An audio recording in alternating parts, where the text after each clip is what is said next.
Parce que le pays est très touché par la pollution, notamment dans ses eaux douces, et aussi parce qu'il faut parler des initiatives des jeunes filles qu'il faut soutenir. Bien sûr.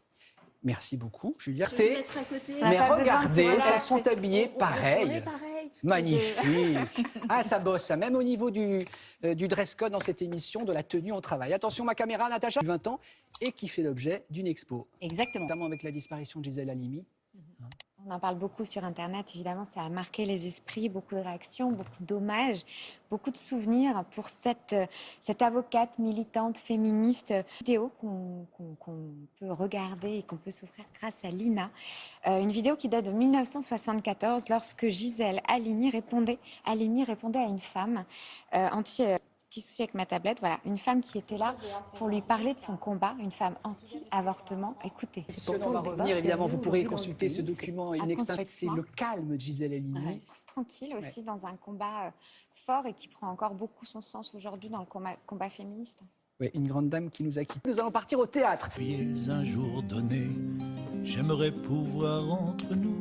Tant mieux. Allez, Julia, encore. Bien sûr, sauf qu'il y a des caméras. Racontez-nous ce... Occasion déjà de vous montrer l'envers du décor de ce très très beau théâtre parisien, Il est beau, l'Atelier, et de vous montrer en plus l'envers du décor, les coulisses d'un tournage de film.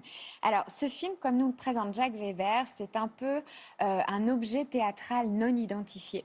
En fait, cette idée, elle a germé dans son esprit pendant le confinement. C'est comment on peut parler théâtre aux gens sans avoir de public dans ces théâtres, comment on peut leur raconter un classique théâtral sans qu'ils soient présents pour le voir. Et alors, il a trouvé cette idée, un concept un peu étonnant, une réflexion vraiment, prendre une pièce de théâtre connue, donc l'Atelier Vania de Tchekhov, et la raconter par le prisme d'un film qui tournerait les répétitions de cette pièce de théâtre. Et c'est pour ça que ça s'appelle l'Atelier Vania.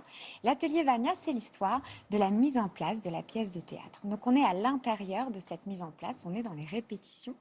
Oncle Vania, en quelques mots, c'est une satire de la société aristocratique russe. Vania, il finit son été avec sa famille et il est très, très attiré par la femme du professeur Serebriakov. Elena, et en vient toute une série de frustrations et de très très belles images. Alors qui nous parle très très bien de Tchekhov, c'est Jacques Weber, vous allez le voir. Oh, ça rigole pas. Ça rigole pas. On pourra... Film pour France Télévisions, donc à suivre pour la diffusion, récréation théâtrale en 4 actes. Et puis Tchekhov, c'est la prochaine saison théâtrale au Théâtre de l'Atelier, c'est à partir de septembre, avec Chris Denner, donc c'est 3 farces, chacune interprétée par, comme vous voyez sur l'affiche, par Jacques Weber. Donc nous aurons le chant du cygne, les méfaits du tabac et une demande en mariage. Ça, c'est la saison à venir à partir de septembre. Et alors, Julia, tiennent quand même Festival Théâtre? Qui se maintiennent, non, parce que là, pour la plupart, ils ont été annulés. Par contre, il y en a qui ont été improvisés, qui se sont mis en place en un temps record et qui proposent de la culture et de l'emploi. Et c'est très important d'en parler. Alors, quel était pour Propose du théâtre dans le Maine-et-Loire jusqu'à la mi-octobre? Si vous voulez des images, c'est sur ma tablette. Je vous le signale au passage. Ça, c'est un message pour la régie. Voilà. Au patrimoine du 4 au 8 août. Et on termine avec le festival d'été. On en avait déjà parlé au 20 août. C'est pour toute la famille. Donc, beaucoup de festivals, en fait, finalement. Il faut les évidemment, soutenir, toujours faut y aller, dans les conditions sanitaires qu'il faut. Ça, il n'y a pas de doute là-dessus en termes de sécurité. Mais il faut y aller, il faut les soutenir, ces festivals. Merci beaucoup, Julia. Vous le savez, Internet. Oui, des hashtags dont il faut absolument parler cette semaine. Le hashtag Sois une femme qu'on a évoqué déjà cette semaine avec notre hashtag qui s'appelle Challenge Accepted. Alors là, ce sont des selfies en noir et blanc avec ce hashtag et avec le hashtag Women Supporting Women. En gros, c'est une chaîne de femmes. On invite d'autres femmes à le faire qui sont ensuite, elles, en photo, qui nomment d'autres femmes. Elles se soutiennent entre elles et c'est une chaîne qui s'est créée sur Internet et qui est très importante.